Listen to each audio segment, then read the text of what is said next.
अस्सलाम नाज़रीन, प्रोग्राम खबर से खबर नादिया मिर्जा में खुशामदीद। नाज़रीन, कुछ तो है जिसकी पर्दादारी है और वो क्या है? फैसल वाडा की जो मुलाकातें हैं, पहले वो मौलाना फजलुर रहमान साहब से मिले, अब वो कराची में MQM से जाकर मिले।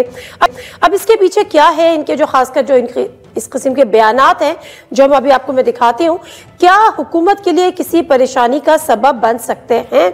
हालात किस तरफ जा सकते हैं? बहुत सारी अफवाहें हैं, स्पेकुलेशन है, हकीकत क्या है, इस पर हम जरा आगे गुफ्तगू करेंगे। लेकिन फैसल वाडा साहब क्या रहे, जरा सुनिएगा। इमरान खान साहब की जिंदगी को खतरात हैं और उनकी जान के ऊपर सियासत करने की अगले 40 साल कोशिश की जा रही है। और उनकी बेगम साहिबा और उनके हवारी, जैसे हमने गुंडागर्दी की CM शिप हम देख रहे हैं कि KPK जो है वो एक मौला झट की सियासत कर रहा है जो ज़्यादा देर नहीं चलेगी। तो हमें सबसे पहले तो सबका मैंडेट तस्लीम करना होगा, किसी को इग्नोर किया नहीं जा सकता। इस तरह इमरान खान साहब का भी जो मैंडेट है उसको भी हमें तस्लीम करना होगा, उसको रिस्पेक्ट देनी होगी। हमने PTI को भी प्लानिंग से कोशिश करनी है कि वो बचाए, अगर वो अपनी हरकतें सीधी कर लें, किबला अपना सीधा कर लें। इमरान खान साहब की जो करदा गुनाह की सजा तो उनको मिल रही है, जो उनको फंसा दिया गया या उनको मजबूर कर दिया गया कि वो तो जो चीज़ उन्होंने 30 साल नहीं की वो आप की है, लेकिन बेगम से और उनके हवाले से उनकी जान भी बचानी है। और जो 14 तारीख की कॉल है उसके पीछे फिर जो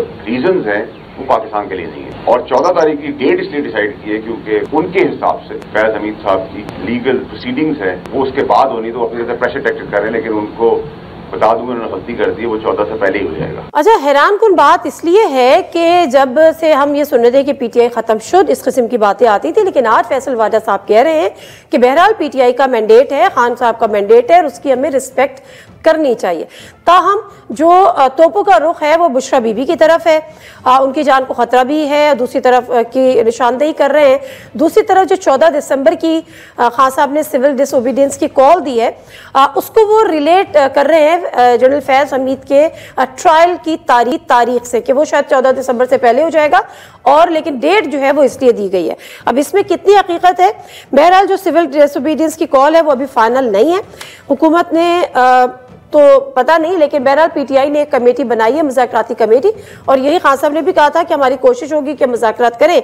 अगर मुज़ाकरात कामयाब नहीं होते तो फिर शायद ये उनके पास आखिरी कार्ड है जिसका वो जिक्र भी कर रहे थे। इस कॉल को लेकर जो हमारे इंफॉर्मेशन मिनिस्टर हैं अता तारर साहब, वो क्या कह रहे थे, कोई जरा चलाइएगा प्लीज। ये सिविल डिसोबीडियंस की जो कॉल दी गई है ये मजे का खेज है। अल्लाह ताला का शुक्र है हमारे फॉरेन रेमिटेंसेस इस वक्त बढ़ रहे हैं। जो नाफरमानी है और ये तशद्दुद की सियासत है, अवाम इसको रद्द कर चुके। अगर अवाम ने इसको रद्द ना किया होता तो ये दौड़ ना लगाते, भागते ना। मैं ये समझता हूँ कि जो सीनियर वकील लतीफ खोता साहब ने बात की, उनके घर से मेरे ख्याल है बरामद करने की 278 लाशें अगर उनके घर में मौजूद है। खैर, पता नहीं लाशों के बात पे कहकह कौन पीछे से लगाता है, लेकिन मुझे आवाज सुनाई दी गई है पीछे से कहकह की, वो है या नहीं है, कहकह मुनासिब नहीं है। बट एनीवेज आगे बढ़ते हैं और जरा इस पर गुफ्तगू करेंगे, खुलकर गुफ्तगू करेंगे। हमारे साथ ऐसा मौजूद है farmer federal minister Asad, finance minister थे, उसके बाद प्लानिंग एंड डेवलपमेंट के मिनिस्टर थे, खान साहब के बड़े अहम साथी हुआ करते थे, असद उमर साहब। अस्सलाम वालेकुम सर। वालेकुम अस्सलाम। असद उमर साहब, फरमाइएगा, ये जो फैसल वाडा साहब है, कभी आपके भी उतने ही करीबी साथी हुआ करते थे, JUIF से मुलाकात, MQM के वफ्द से जाके मुलाकात, फिर पहली दफा कम अज कम मैं सुन रही हूँ ये जब से बातें हो रही हैं बानी PTI के हवाले से कि उनका मैंडेट है, उसका हमें एहतराम करना चाहिए, वो एक हकीकत है, वगैरह वगैरह। ये हवाओं का रुख बदल रहा है, क्या आपको लग रहा है ये किस कॉन्टेक्स्ट में कह रहे हैं और किस कॉन्टेक्स्ट में मुलाकातें कर रहे हैं? ये तो खैर आपको फैसल ही बता सकते हैं या कोई और, कोई जो सिस्टम का इनसाइडर है आपका तज्जिया सर कि इसके पीछे राज क्या है। लेकिन देखें, जो वो बात कर रहे हैं, उन्होंने जो ये बात की है कि सबका मैंडेट बशमूल तरीके इंसाफ का मैंडेट जो है उसको मानना पड़ेगा और जब भी आगे मामला चल सकते हैं और सबको साथ बैठकर बात करनी पड़ेगी। मेरे ख्याल में इस बात से तो कोई भी जी शऊर इंसान जो है वो इख्तलाफ नहीं करेगा। और मैं तो कम से कम बहुत अरसे से यही बात कर रहा हूँ कि अगर हमने आगे बढ़ना है तो लोगों को क्या, सियासी पार्टीज़ को और जो लोग इस सिस्टम का हिस्सा हैं, जो सिस्टम को चला रहे हैं, वो जब तक साथ बैठ के कोई रास्ता नहीं निकालेंगे तो खराबी बढ़ने के चांस ज़्यादा हैं, अच्छाई की उम्मीद कम है। सर, आप जैसे लोग तो ये बातें कर रहे थे, लेकिन फैसल वाडा साहब का अचानक ये जो बातें करना हुकूमत के लिए किसी परेशानी का सबब हो सकता है आपकी नज़र में? देखिए, जाहिर है जिस तरीके से सब लोग इसको देखेंगे, इस वक्त फैसल का एक रोल है, एक लोगों के जहन में खाका है कि फैसल जब बात करते हैं तो वो किसकी नुमाइंदगी कर रहे हैं, तो उसको जहन में रखते हुए आपका सवाल समझ में आता है कि आप ये सवाल, और मुझे यकीन है कि बहुत सारे और भी लोग जो हैं वो ज़रूर यही सवाल पूछ रहे होंगे, तजस्सुस ज़रूर उनको होगा। लेकिन जैसे मैंने कहा कि पहले तो पैगाम को देखा जाए कि क्या पैगाम ठीक है, पैगाम ठीक लग रहा है, तो हमें तो उससे कम से कम वो जो चाहते हैं कि वो वाकई में बेहतरी की तरफ चले, सियासी निज़ाम के अंदर इस्तेहकाम आए, जो तहरीके इंसाफ के लिए भी बेहतरी पाकिस्तान के लिए भी बेहतरी देखना चाहते हैं, इमरान खान के लिए, तहरीके इंसाफ के लिए, तो मेरे ख्याल में उनको तो ये सारी बातें जो है वो उम्मीद अफजा लगेंगी। हुकूमत का मसला ये नहीं है कि फैसल वावड़ा क्या कह रहे हैं, हुकूमत का मसला ये है कि पहले वो एक इलेक्शन के जरिए हुकूमत के अंदर आए, जिसको पाकिस्तान में मेरे ख्याल में कोई भी मानने को तैयार नहीं है कि वो वाकई में एक मुंतखब शुदा हुकूमत है जो इक़्तिदार में बैठी हुई है। और उसके बाद जो उनकी कारकर्दगी रही है, जो सियासी तौर पर उनकी नाकामी रही है, जो अवाम के अंदर उनके बयानिए को मुस्तरद किया गया है, उनकी परेशानी उस वजह से होनी चाहिए, चाहे फैसल वावड़ा कोई स्टेटमेंट दें या ना दें। सर, आपने जो हुकूमत की कारकर्दगी की बात की, मैं उससे सिर्फ एक सवाल कर लूं, फिर आगे जरा चलते हैं दीगर मामलात पे। हुकूमत की कारकर्दगी की आपने बात की, माशी कारकर्दगी के तो आप भी मुतारिफ रहे हैं। अभी पिछले किसी प्रोग्राम में मैं आपको सुन रही थी तो आप तो शायरी बेहतर देने की बात मतलब तज्जिया कर रहे थे, तो इसका मतलब है कारकर्दगी बुरी नहीं है। अच्छा, जो पहली बात तो मईशत की 2022-23 का जो साल था वो पाकिस्तान की तारीख का बदतरीन माशी साल था, उससे डेफिनेटली बेहतरी नज़र आ रही है, और जितने ख़राब हालात थे, जितनी लगता था बस अब डिफ़ॉल्ट होने वाले हैं, उससे बेहतर सूरत हाल है। लेकिन उस सूरत हाल के अंदर एक हुकूमत, एक वज़ीर आज़म जो बेबस नज़र आता है, जो तकरीबन खुद बैठ के हुकूमत के वज़रा अगर आपके पास ऑन एयर नहीं कहते होंगे तो ऑफ एयर तो आपके साथ बैठ के ज़रूर ये कहते होंगे कि हमारे पल्ले तो है कुछ नहीं, हमारे पास तो फैसला कोई हमारे हाथ में नहीं है, तो फिर कोई अगर अच्छी चीज़ हो रही है तो उसका क्रेडिट लेते हुए भी वो अच्छे नहीं लगेंगे। और मसला ये है कि असल जो देखें उनको काम जो इस वक्त करने को दिया गया है वो है सियासी रोल, और उस सियासी रोल के अंदर वो मुकम्मल तौर पे नाकाम है। और उसकी नतीजा क्या हो रहा है, क्योंकि वो सियासी तौर पे नाकाम है, इसलिए जो है वो इंतज़ामी कार्रवाई जो है वो सख्त करनी पड़ रही है, छापे पड़ रहे हैं, गिरफ्तारियां हो रही हैं, मुकदमे बन रहे हैं, बार बार जो है वो एक मुश्किल का सामना करना पड़ता है, नए कवानीन बनाए जा रहे हैं। ये सारी चीज़ें जो हैं ये क्यों करनी पड़ रही हैं, ये इसलिए करनी पड़ रही है कि हुकूमत वक्त सियासी तौर पर मुकम्मल तौर पर नाकाम हो चुकी है।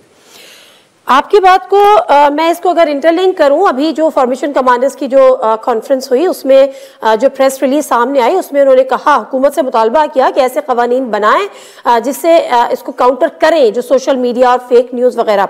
एक तो ये, दूसरा राना सनाउल्लाह साहब का बयान ऑन रिकॉर्ड है, उन्होंने कहा कि किसी जगह पे आर्मी चीफ साहब जब थे तो उन्होंने ये बात शायद की, ये राना सनाउल्लाह साहब की बात कोट एंड कोट कर रही हूँ, कि अगर हुकूमत के हवाले से कि अगर 9 मई की प्रॉपर प्रोसिक्यूशन हो जाती तो शायद 26 नवंबर नहीं होता।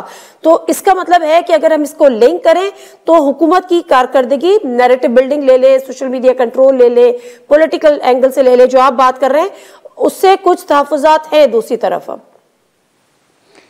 वो तो सबको नजर आ रहे हैं ना नादिया, वो मुझे भी नजर आ रहा है, वो आपको भी नजर आ रहा है कि देखें, ये पहले भी मैं बात कर चुका हूं कि हम एक निज़ाम से गुजर रहे हैं। हमारी हुकूमत भी जब थी तो उस वक्त भी क्या कहा जाता था कि एक हाइब्रिड निज़ाम है। आजकल लोग कहते हैं कि वो हाइब्रिड नहीं है, हाइब्रिड प्लस निज़ाम है। लेकिन उस हाइब्रिड निज़ाम हो या हाइब्रिड प्लस निज़ाम हो, जो सियासी हुकूमत है उसकी जिम्मेदारी है सियासत को हैंडल करना, और उस सियासत का एक बहुत बड़ा हिस्सा ये होता है कि मुल्क के अंदर, अवाम के अंदर एक बयानिया क्या है, अवाम किस तरीके से सोच रहे हैं, वो आपकी तरफ कैसे किस नज़र से देख रहे हैं। उसमें अगर आप मुकम्मल तौर पे नाकाम हो जाएंगे तो सवाल तो जाहिर है फिर खुद हुकूमत के जहन में भी आता होगा ना कि भाई मुझे मेरा बोझ कब तक बर्दाश्त किया जाएगा। मसलन मैं आपको एक मिसाल दूं कि अगर आपके साथ या कोई और शख्स हो, उसके सर पे मैं एक वो फोम वाला गद्दा रख दूं तो पहले तो शायद वो वजन उठा लेंगे, उसके बाद मैं उस पर पानी डालना शुरू कर दूं और गद्दे में पानी भरता चला जाए तो वजन बढ़ता चला जाएगा। और अगर बहुत ज़्यादा मजबूत कांधे भी हों तो शायद एक मौका ऐसा आएगा कि वो लगेगा कि ये अब बोझ नहीं बर्दाश्त किया जा रहा। तो आप समझ लें कि हुकूमत जो है ना, इस वक्त ये जो मौजूदा हुकूमत है वो सोम के गद्दे की तरह है और पानी बढ़ता चला जा रहा है और वजन बढ़ता चला जा रहा है। ठीक है, तो यानी इसका मतलब ये है कि आप इस बात से अग्री करते हैं कि हुकूमत की मुश्किलात में इस वक्त हो रहा है, यानी उनके लिए मुश्किलात का सबब हो रहा है। मैं let me come back to Faisal Vawda's today's talk, जिसमें वो ये कहते हैं कि जो 14 मार्च की उन्होंने सिविल डिसओबीडियंस की बात की है वो इंटरलिंक्ड है जनरल फैज हमीद साहब के ट्रायल से, लेकिन मैं बता दूं कि ट्रायल उससे पहले हो जाएगा। सर लिंक क्या लिंक है, मतलब खान साहब का फैज हमीद साहब के ट्रायल का खान साहब को खतरा है, खान साहब लगता है कि उसके ट्रायल के बाद उनकी बारी होगी, किस चीज से लिंक कर रहे हैं वाडा साहब? नहीं, सच्ची बात है, मुझे नहीं समझ में आया कि दोनों का आपस में क्या लिंक बनता है, कि वो ट्रायल कहाँ पर पहुंचा है और उसके नतीजे में क्या हो सकता है। मुझे भी देखने से ये समझ में नहीं आ रहा कि दोनों का आपस में क्या ताल्लुक है। जनरल फैज हमीद कितना इन्फ्लुएंस था जिस वक्त खान साहब जो है वो वजीर आजम थे, और उसमें बुशरा बीबी का क्या लिंक था? ये जो है नादिया, हमने जो है, मैं जब सच्ची बात है जिस वक्त हम हुकूमत में थे उस वक्त तो मैंने ये किसी से नहीं सुना था, ठीक है ना। उसके बाद और ख़ास तौर पे पिछले 1 साल में मैंने लोगों से सुनना शुरू किया है कि जी बड़ा वो नेक्सस था और वो साथ काम करते थे।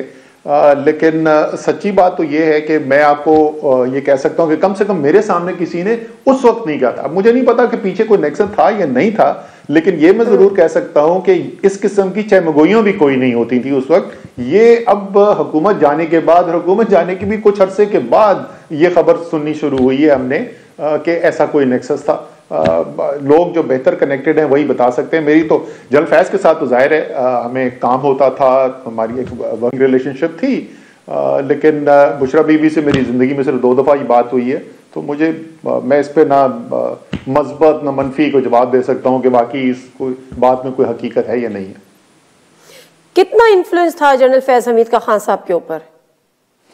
देखिए, जनरल फैज हमीद को एज DGI, बतौर DGI के खान साहब हाईली रेट करते थे, वो उनकी कदर करते थे और उनका मानना ये था कि वो एक इफेक्टिव DGI हैं। और ख़ास तौर पे क्योंकि अफगानिस्तान के अंदर बड़ी तेज़ी से तब्दीली आई थी और वहाँ पर तालिबान की हुकूमत वापस आई थी, और तो खान साहब का मानना ये था कि वज़ीर आज़म का मानना ये था कि क्योंकि जनरल फैज़ हमीद तालिबान से पहले डील कर चुके हैं, उनके अच्छे मरासिम हैं, इसीलिए वो जो हुआ था एंड में जो चेंज की बात आई थी, तो इमरान खान का मानना ये था कि कम से कम 4-6 महीने और, क्योंकि नई नई चेंज आई थी अफगानिस्तान के अंदर, इस ट्रांजिशन पीरियड के अंदर जनरल फैज़ को रिटेन किया जाए।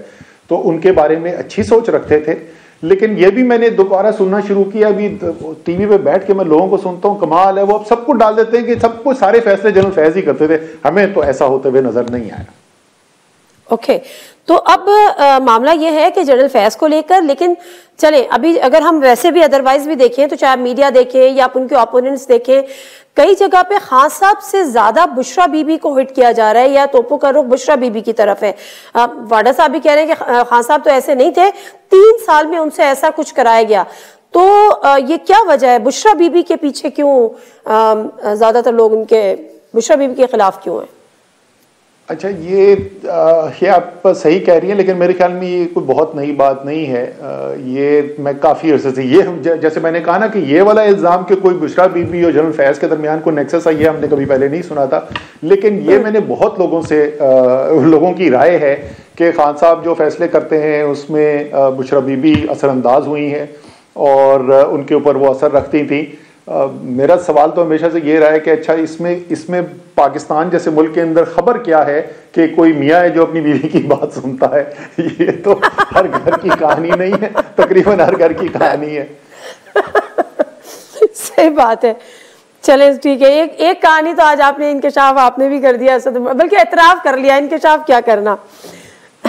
चले मैं इसी को थोड़ा सा अगर हम आगे लेके चले, अब जो आपने बात की कि मुज़ाकरात होने चाहिए और आपको लगता है कि पिछले दफा जो बात हो रही थी कि खान साहब के बाहर आने की बात बैरिस्टर गौर साहब ने की कि हुकूमत की तरफ से जो मुज़ाकरात हुए 24 नवंबर के धरने से पहले कि जी हम कुछ दिन में इनको रिलीज करेंगे, लेकिन खान साहब बज़िद थे कि नहीं अभी करें, इस वजह से मामलात नहीं हुए। आने वाले वक्त में मुज़ाकरात की मतलब कामयाब होते, खान साहब की रिहाई के कोई इम्कानात लग रहे हैं आपको, देख रहे हैं आप?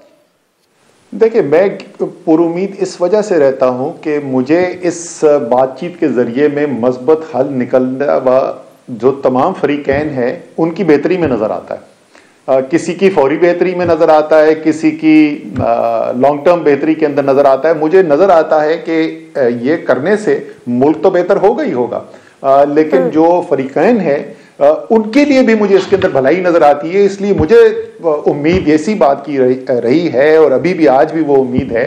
और उसी लिहाज से अगर आप फैसल वावडा के जो स्टेटमेंट्स हैं अगर आप उसको देखें तो वो तकवीत मिलती है उस उम्मीद को कि शायद जो है मामला किसी अच्छाई की तरफ जाएं और किसी मस्बत हल की तरफ जाएं, जिससे पाकिस्तान में जो हमारा निज़ाम है उसके अंदर भी इस्तेहकाम आए और मुल्क जो है वो बेहतरी के रास्ते पे चले। इस्तेहकाम आने का मतलब यह है कि अगर खान साहब रिलीज हो भी जाते हैं तो गवर्नमेंट को गिराने की कोशिश नहीं करेंगे, गवर्नमेंट कोई मुनज़्ज़म तहरीक नहीं चलाएंगे या बिल्कुल खामोश होकर बैठेंगे। शायद इसके लिए वो अग्री ना हो, अगर आप उनको ज्यादा बेहतर जानते हैं। बस छोटे छोटे बयान देते रहे, कुछ करते रहे, लेकिन ऐसा कोई कॉम्प्रोमाइज करना पड़ेगा या होगा, क्योंकि डेफिनेटली अगर नहीं तो फिर इसका मतलब है कि अदर इनस्टेबिलिटी। नहीं, मेरे ख्याल में ये जो आपने भी सिनेरियो पेश किया है इससे मुझे को बहुत में इस्तेहकाम आता हुआ नज़र नहीं आता। लेकिन अगर कोई ऐसी अंडरस्टैंडिंग रीच होती है जिसमें आगे के जो इक़दाम है उसके ऊपर कोई एग्रीमेंट हो जाता है, और ज़रूरी नहीं जैसे मैंने कहा कि फौरी तौर पर कोई बेहतरी नज़र आए, लेकिन एक क्लियर रोड मैप नज़र आ जाता है कि आप एक शफाफ निज़ाम की तरफ जा रहे हैं, एक ऐसे निज़ाम की तरफ जा रहे हैं जहां पाकिस्तान के अवाम का मैंडेट जो है उसको तस्लीम किया जाए या एक नए मैंडेट की तरफ जाया जाए, तो फिर इस्तेहकाम आ सकता है। इस्तेहकाम का मतलब ये नहीं है कि ये हुकूमत रहेगी तो इस्तेहकाम होगा। अगर उससे इस्तेहकाम रह सकता तो हुकूमत तो है इस वक्त पावर में, लेकिन मेरे ख्याल में कोई भी ये दावा नहीं करेगा कि आज इस्तेहकाम है। वैसे ब्रेक ले लेते हैं, ब्रेक से वापस आएंगे तो यही से आगाज करेंगे। प्रोग्राम में एक दफा फिर आपको खुशामदीद। आप नए इलेक्शन की बात कर रहे हैं, मैंडेट की वापसी की बात कर रहे हैं, या जो बातें चल रही हैं नेशनल गवर्नमेंट की उसकी तरफ आपका इशारा है? देखिए, कोई एक शक्ल इख्तियार करना ज़रूरी नहीं है, लेकिन यह ज़रूरी है कि तमाम जो मेन जो बुनियादी फरीकैन हैं उन सब के उसके ऊपर इत्तफाक राय हो। मेरे ख्याल में एक नया इलेक्शन भी इसका हल निकल सकता है। उसके अंदर ये बातचीत हो सकती है कि नया इलेक्शन कब कराया जाए। ज़ाहिर तरीके इंसाफ जो है उनका डिमांड भी ये रहा है कि फौरी तौर पर एक नया इलेक्शन कराया जाए, तो उसके अंदर कितने अरसे के अंदर ये नया इलेक्शन कराया जाए उसके ऊपर बातचीत की जा सकती है। कोई और फार्मूला है इस अरसे को गुजारने के लिए जो बीच में है, जो मुख्तलिफ है उससे जो आज शक्ल मौजूद है, जिसके ऊपर सबका इत्तफाक राय हो जाए, वो हो सकता है। तो कोई एक खास शक्ल नहीं है कि ये फार्मूला जो है इसी फार्मूला से जो इस्तेहकाम आएगा, लेकिन इस्तेहकाम के ये जरूरी है कि जो मेन फरीकैन हैं उन सबका इत्तफाक राय हो और अवाम को पाकिस्तान के नजर आए कि हाँ ये जो फैसला हो रहा है ये हमारी बेहतरी के लिए, यानी पाकिस्तान के अवाम की बेहतरी के लिए हो रहा है। सर, अगर ट्रांसपेरेंसी से ये चीजें हो गई जो जिनका जिक्र आप कर रहे हैं, तो PMLN विल बी नोवेयर। तो ऐसे में उनको किस तरह से मैनेज होगा, प्लस पीपल्स पार्टी का क्या रोल होगा? बिकॉज वो तो कहते हैं जी हम गवर्नमेंट में नहीं है, हम सिर्फ इत्तेहादी हैं।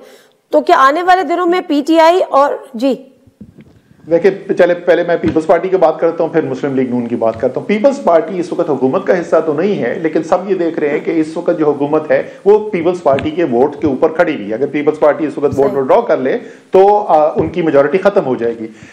पीपल्स पार्टी जो है वो एक जेन्युइन सिंध के अंदर इलेक्शन जीत के आएगी। आप अगर अभी नया इलेक्शन भी करवा देंगे ना, तो पीपल्स पार्टी जो है, मैं पहले कई दफा बोल चुका हूं, कराची और हैदराबाद की चंद सीट्स ऐसी हैं जिसके ऊपर वाकई में सवालिया निशान है। वो पीपल्स पार्टी की जीती हुई सीट्स नहीं है, वो तरीके इंसाफ की जीती हुई सीट्स थी, लेकिन वो पीपल्स पार्टी को मिल गई हैं। लेकिन अगर वो ना भी होती तो पीपल्स पार्टी की फिर भी सिंध में मेजोरिटी है। आप नया भी इलेक्शन कराएंगे तो पीपल्स पार्टी को फिर सिंध की हुकूमत मिल जाएगी। मरकज में ना आज उनकी हुकूमत है ना कल होगी। फर्क क्या होगा? अभी जो एक गैर मकबूल हुकूमत है उसको सहारा देने की सियासी कीमत अदा कर रही है पीपल्स पार्टी। वो उनका जो बोझ है वो बोझ उतर जाएगा। तो पीपल्स पार्टी के तो पॉइंट ऑफ व्यू से बड़ा क्लियर है कि अगर ऐसा कोई फैसला होता है तो पीपल्स पार्टी का फायदा है इसके अंदर। अब मुस्लिम लीग नून पे आ जाए, बिल्कुल दुरुस्त बात कर रही हैं आप। इस वक्त अगर आप इलेक्शन कराएं तो मुझे तो कोई चांस नहीं नजर आता कि मुस्लिम लीग नून जो है वो हुकूमत में रह सकेगी। लेकिन नादिया, ये सिर्फ पार्टीज जो है ना वो एक वक्त के लिए नहीं बनती, और ये तो खानदानी पार्टियां हैं। मरियम की क्या है इस वक्त मेरे ख्याल में 50 साल भी उम्र नहीं है, हमजा की उम्र जो है वो 50 साल भी नहीं है। तो इन्होंने तो अगले अभी 30 साल सियासत करनी है, 20 साल 25 साल 30 साल इन्होंने सियासत करनी है। जो मुस्लिम लीग नून अभी सियासत करती है वो अपनी सियासत को तबाह बर्बाद करते चले जा रहे हैं। वो गढ़ा जो है जिसके अंदर वो गिर गए हैं वो मजीद गहरे से गहरा होता चला जा रहा है। तो वो भी मेरे ख्याल में अगर जरा सी आगे, थोड़ा सा आगे देखें तो उनके लिए भी बेहतर होगा कि जो मौजूदा सूरत हाल है उससे वो निकले। वो चाहे इलेक्शन हार जाएं, पहले भी वो इलेक्शन हारे हैं और इलेक्शन हारने के बाद वो वापस आके इलेक्शन जीते भी हैं। तो जरा सी उनको आगे देखने की जरूरत है। लेकिन अगर ये फैसला हो गया है नवाज शरीफ और शहबाज शरीफ का कि बच्चों की बच्चे खुद संभालेंगे, हमारी तो जिंदगी का आखिरी हिस्सा है, तो हम तो इस वक्त इक़्तिदार न छोड़े, तो वो और बात है कि वो सिर्फ अपनी पार्टी का नहीं अपने बच्चों का भी नुकसान करके जा रहे हैं। ओके, प्रोग्राम के आखिरी हिस्से में बात करते हैं। ये जो 24 नवंबर का धरना हुआ और अभी तो खान साहब सिविल डिसोबीडियंस की कॉल देने जा रहे हैं, वो कह रहे हैं मेरे पास एक आखिरी कार्ड है उसको मैं प्ले करूंगा, प्रोबेबली यही हो। बट ये जो 24 नवंबर हुआ उसका जो धरना हुआ, हुकूमत को कहती है कि एक नाकाम धरना था। अगर ये नाकाम, क्या आपकी नजर में वो नाकाम धरना था? और अगर ये नाकाम था तो फिर किस तरह से क्यों कर मुमकिन होगा कि दोबारा एक कॉल और दोबारा एक सिविल नाफरमानी की एक एक्सट्रीम तक जाना खान साहब के लिए? देखिए, अगर एक नॉर्मल जमहूरी अमल चल रहा हो, अगर अदालतें जो हैं वो आज़ाद नज़र आ रही हो, अगर पार्लियामान जो है वो अवाम के वोट की तर्जमानी कर रहा हो, अगर मीडिया के पास बात करने की आज़ादी हो, तो वो एक जमहूरी निज़ाम के अंदर तमाम ऐसे एवेन्यूज़ होते हैं जहाँ पे कोई भी सियासी पार्टी अपना मुकदमा लेकर जा सकती है। अगर एहतजाज भी करना है तो वो एहतजाज कर सकती है। जो सूरत हाल इस वक्त पैदा हुई हुई है उस एक अननेचुरल, एक गैर फितरी सूरत हाल का ये नतीजा है कि इस किस्म की आपको आवाज़ें सुनने की मिल रही हैं कि सिविल डिसोबीडियंस की बात की जा रही है। और जैसे आपने कहा, सही कहा कि अभी पीटीआई के लीडर्स कह रहे हैं कि नहीं अभी फैसला नहीं हुआ, अभी इसके ऊपर गौर व खौज किया जाएगा। लेकिन उसके ऊपर गौर व खौज भी होना का मतलब है कि एक आम जो एक फितरी सियासी निज़ाम है, जमहूरी निज़ाम है, इसका मतलब वो काम नहीं कर रहा। और इसलिए बजाय कि इस बात के ऊपर फ़ख्र करना, और मुझे बहुत ही ज़्यादा दुख हुआ कि एक ऐसा सानिया जिसके अंदर लोगों की जान गई हुई हो, लोग शहीद हुए हुए हों, इस्लामाबाद की सड़कों पे खून बहा हुआ हो, जहाँ हज़ारों लोग गिरफ्तार हों, वहाँ बैठ के हंसना मेरे ख्याल में कुछ अल्लाह के खौफ से भी डरना चाहिए। Last line, last question.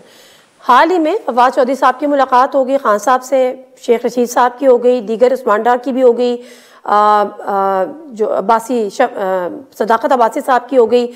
आप कब मिल रहे हैं सर? अच्छा, ये तो सब सियासतदान है ना, मैं तो रिटायर्ड सियासतदान हूँ, तो सियासतदानों को एक्टिव रहना चाहिए। बड़ी अच्छी बात है कि ये लोग भी एक्टिव हैं, अपने अपने फैसले कौन किस पार्टी के साथ रहे। और मैं आखिरी चीज़ जो मैं दोहराना चाहूँगा ना, जिस तरीके से मैं कह रहा हूँ कि तहरीक इंसाफ के लिए बात कर रहा हूँ, इसी तरीके से तहरीक इंसाफ को जो मेरी पार्टी रही है, ज़िंदगी में मैंने सिर्फ सियासत की, तहरीक इंसाफ के साथ है, उनको मेरा मशवरा ये है कि इसी तरीके से आपको भी जो है वो ये मानना पड़ेगा कि पाकिस्तान पीपल्स पार्टी, ANP, MQM, मुस्लिम लीग नून, ये सियासी पार्टियाँ हैं, ये भी पाकिस्तान के लोगों की नुमाइंदगी करते हैं, कभी ज्यादा करते हैं कभी कम करते हैं, लेकिन ये भी पाकिस्तान, इनको भी अवाम का वोट पड़ा हुआ है। तो इसलिए इनके साथ ये कहना कि हम बैठ के बात नहीं करेंगे, इनके साथ भी बैठ के बात करें और हल निकालें पाकिस्तान की मुश्किलात का। असद उमर का फैसला ये अटल है कि अब सियासत नहीं करनी, रिटायर हो चुके? कुछ 700 दफा तो पूछ चुके हैं पाकिस्तान के साथ ही, मतलब 701वीं दफा भी फिर पूछ लेते हैं, शायद आप कभी यू टर्न ले लें। यूटर्न पाकिस्तान की तारीख का हिस्सा है, तो यूटर्न हो सकते हैं, लेकिन कोई इरादा नहीं।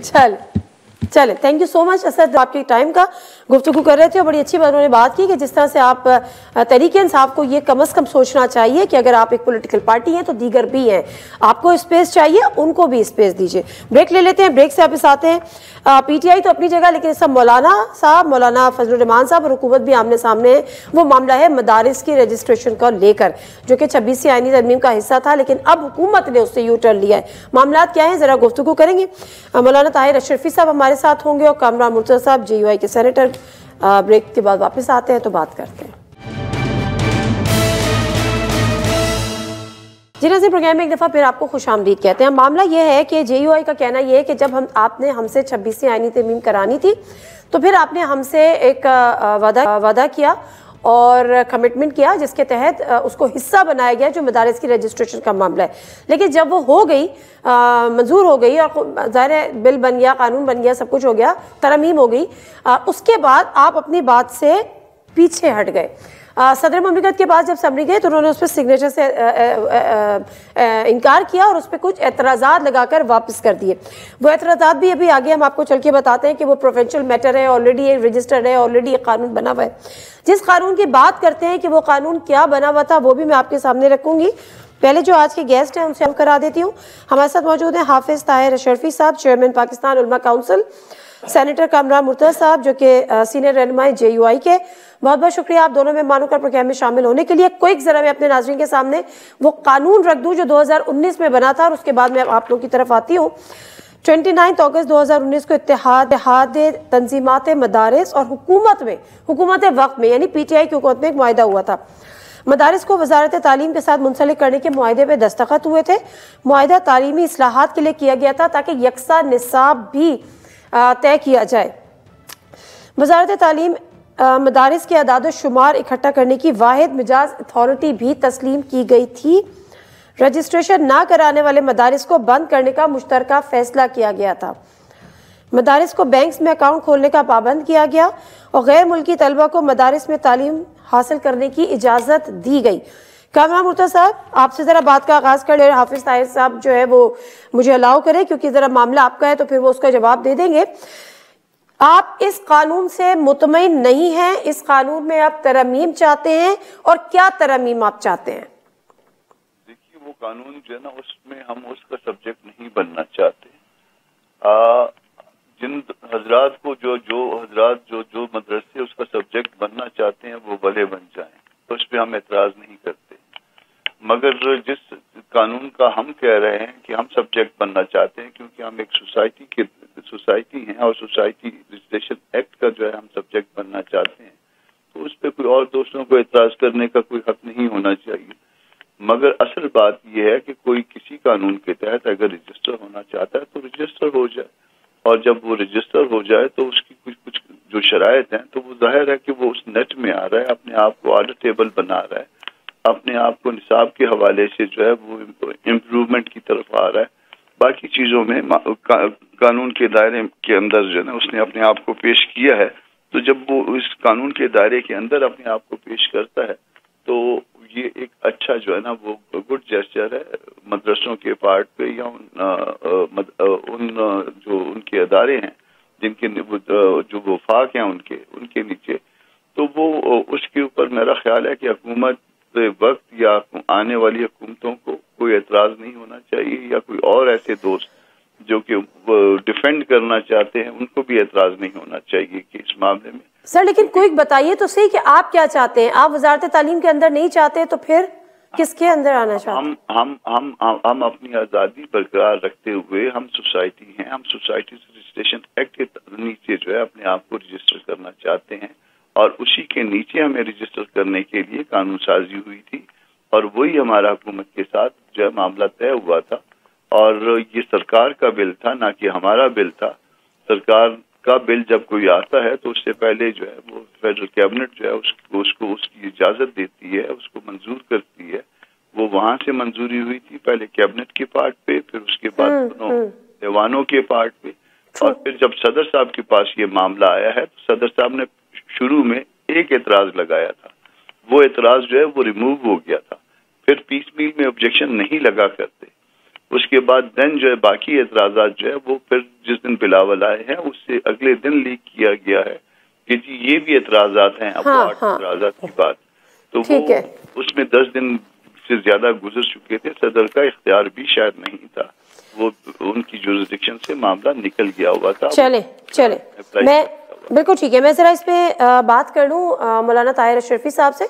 मौलाना साहब, अब इसमें एक तो उनका बात यह है कि जी आपने कैबिनेट से अप्रूव करा दिया, फिर आपने असेंबली से बिल पास करा दिया, इनको यकीन दहानी भी करा दी जब 26 आईनी तरमीम का मामला था, अब जाके सदर ने एतराज़ लगा दिया। दूसरा वो जो ये कह रहे हैं कि वजारत तालीम के अंडर नहीं, चूंकि हम सोसाइटी है तो सोसाइटी एक्ट के तहत हमारी रजिस्ट्रेशन होगी। इस पर क्या है मौक़िफ़ हुकूमत का सर?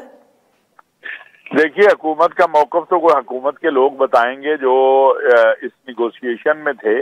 मैं तो आपको जो हमारे 10 वफाक है, जो बोर्ड है मदारिस के, उनका मौक़िफ़ अर्ज कर सकता हूँ, और वो मौक़िफ़ बड़ा वाज़ेह है कि चूंकि हमने एक बड़ी जद्दोजहद की है, कई साल की जद्दोजहद के नतीजे में ये तय हुआ कि मदारिस जो हैं उनकी रजिस्ट्रेशन वजारत तालीम के साथ होगी। अब जब उसमें 2019 में ये मुआहदे भी हो गए, सारा कुछ हो गया, और अब 5 साल के बाद जब 18,400 मदारिस जो है वो रजिस्ट्रेशन करा चुके हैं वजारत तालीम के तहत, अब उनको दोबारा सरे नो वो खत्म किया जाए, पुराने कानून पे जाया जाए, और ये एक बड़ा पेचीदा सा मामला है।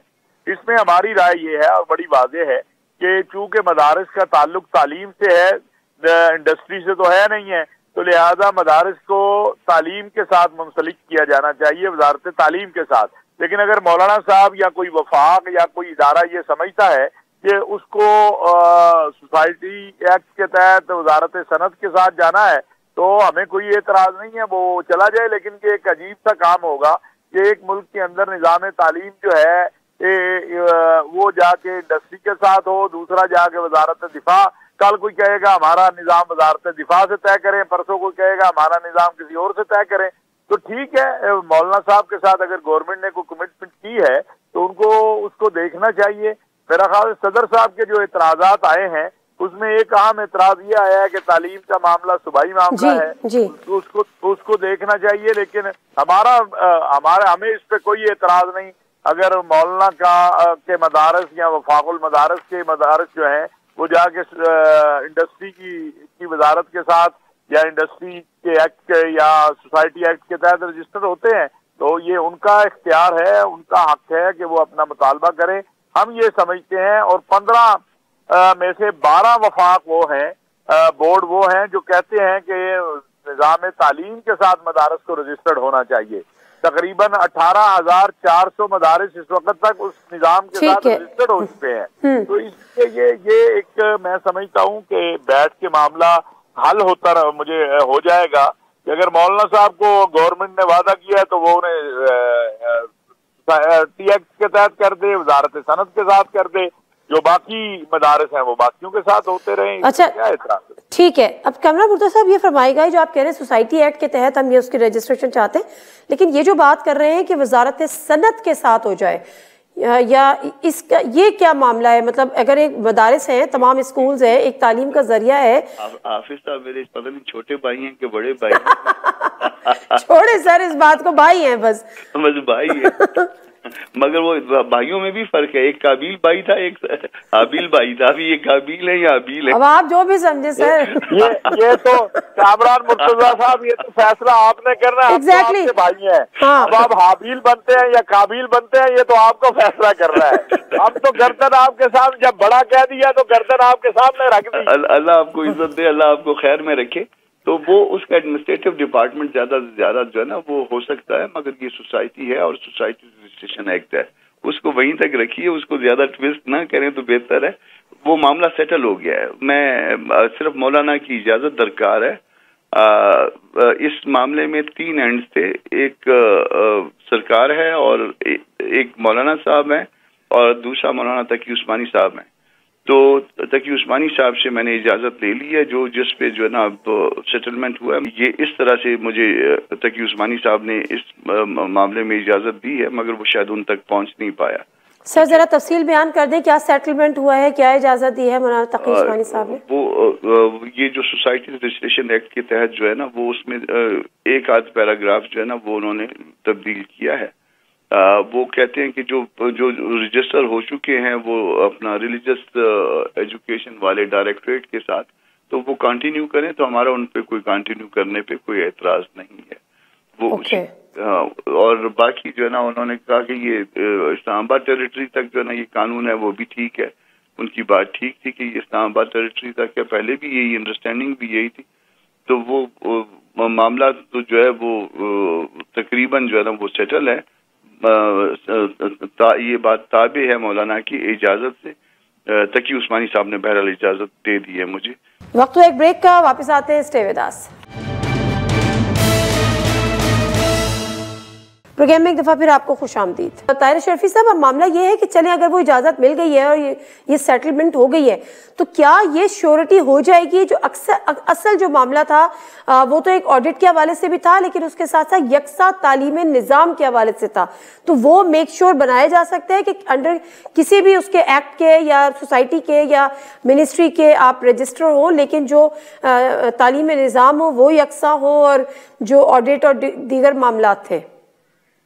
देखिए, गवर्नमेंट ये ना जी, वजारत सनत के तहत हो, सोसाइटी एक्ट के तहत हो या वजारत तालीम के साथ हो, हुकूमत के निज़ाम के तहत ही रजिस्ट्रेशन होनी है ना। और मैं आपको बताऊं, हमारे मदारस 90% मदारस तो वो हैं जिनके ऑडिट भी होते हैं, जिनकी हर चीज सामने है, तालीम के हवाले से भी हर चीज सामने है। मैं नहीं समझता कि कोई इसमें बड़ा इख्तलाफ है। और ये हम 2 रोज या 3 रोज जब से ये मसला शुरू हुआ है, हम बार बार ये बात कह रहे हैं कि भाई अगर कोई जाके वजारत तालीम से रजिस्टर्ड होना चाहता है वहां हो जाए, कोई सोसाइटी एक्ट के तहत होना चाहता है वहां हो जाए। ये तो कोई ऐसा इशू नहीं है कि जिसकी बुनियाद के ऊपर मदारिस का तहफ़्फ़ुज़, मदारिस की आज़ादी, मदारिस का जो सिस्टम है उसकी बका, ये हमारे सामने है। और अल्हम्दुलिल्लाह इस मामले पे मैं नहीं समझता कि कोई इख्तिलाफ है।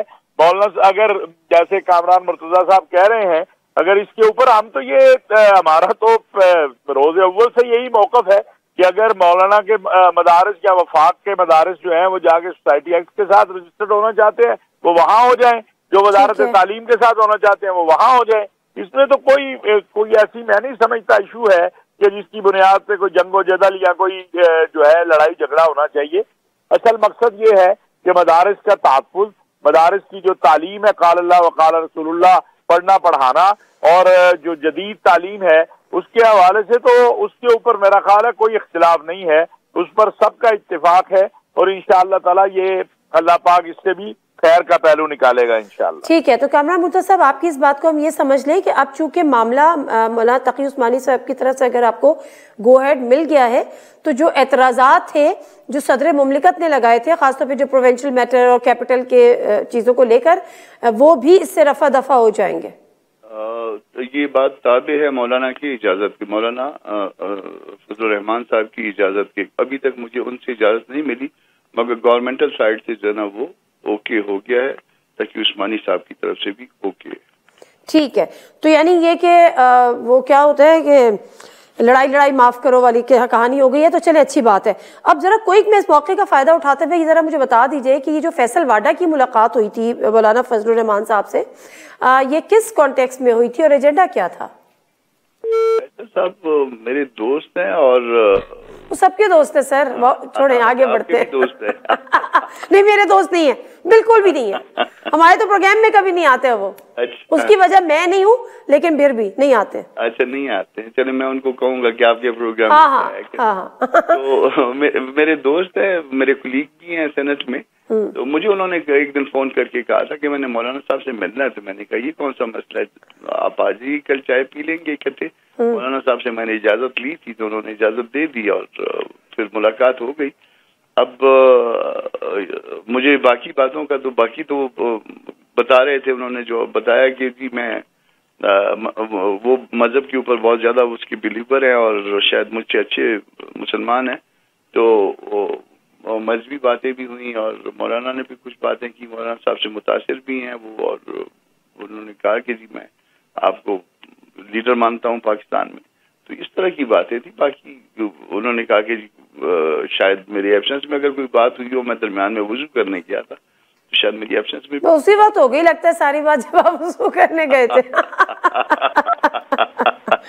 अच्छा, चूंकि उसके बाद फिर आज एमक्यूएम से भी उन्होंने मुलाकात की ना, फिर उन्होंने बड़ी अच्छी अच्छी बातें भी की, मुख्तलिफ बातें की, पीटीआई के मैंडेट को तस्लीम करने की बातें की, इज्जत की बातें की, अच्छा अफ़ाम व तफ़हीम की बातें की, बहुत सारी उन्होंने बातें की। तो ऐसा लग रहा है कि कुछ तब्दीली आ रही है, कुछ लोग नेशनल गवर्नमेंट की तरफ इशारा कर रहे हैं। इस किस्म की अगर कोई बात होती है तो जेयूआई को ऑन बोर्ड लिया जाता है, तो अग्री होती है जेयूआई इस बात पर? जेयूआई का अपना एक तरीका कार है। जेयूआई जो है वो कोई भी शख्स, कोई भी स्पोक्स पर्सन इवन वो टेलीविजन पे बैठ के ये दावा नहीं कर सकता कि जेयूआई क्या करेगी। हाँ, जाहिर है। हाँ, जेयूआई जो है जो कुछ भी उसके हमारे फैसले होते हैं हमारी जमात के अदारे करते हैं। ठीक है, मौलाना अकेले ऐसा कुछ होने जा रहा है? ऐसी कोई खबरें, कोई हवाएं चलती हुई दिख रही हैं, महसूस हो रही है? देखिए, बज़ाहिर तो ये निज़ाम जो है वो नहीं चल पा रहा बज़ाहिर। ठीक। और आप पीटीआई को इग्नोर नहीं कर सकते, भले आप उनके साथ एग्री करें या ना करें। मैं खुद उनको जो है ना वो बहुत ज्यादा उनके साथ एग्री नहीं करता, मगर आप उनको इग्नोर नहीं कर सकते। उसने वोट लिए, बिल्कुल ठीक है। जिसने वोट लिए हैं उसको जाहिर है आप उससे एग्री करें या ना करें, मगर आपको उसको मानना पड़े। ट्रू। बहुत बेहतरीन आपने बात किया, बहुत शुक्रिया कामरान मुफ्ती साहब आपके टाइम। और कामरान मुफ्ती साहब कहते हैं कि मौलाना तकी उस्मानी साहब जो कि गवर्नमेंट की साइड पर है, उन्होंने हमें एक तरह से इजाज़त दे दी है कि जो पहले रजिस्टर हो चुके हैं मदारिस 18,000 समथिंग, वो उसी तरह से रहेंगे, आप करा सकते हैं। अब सिर्फ मौलाना फजलुर रहमान साहब से पैगाम जाना है और उनकी हाँ का इंतजार है। अगर वो अग्री कर जाते हैं तो मामला तय पा गए हैं। प्रोग्राम से दीजिए नादिर मिर्जा को इजाज़त। अल्लाह हाफिज़।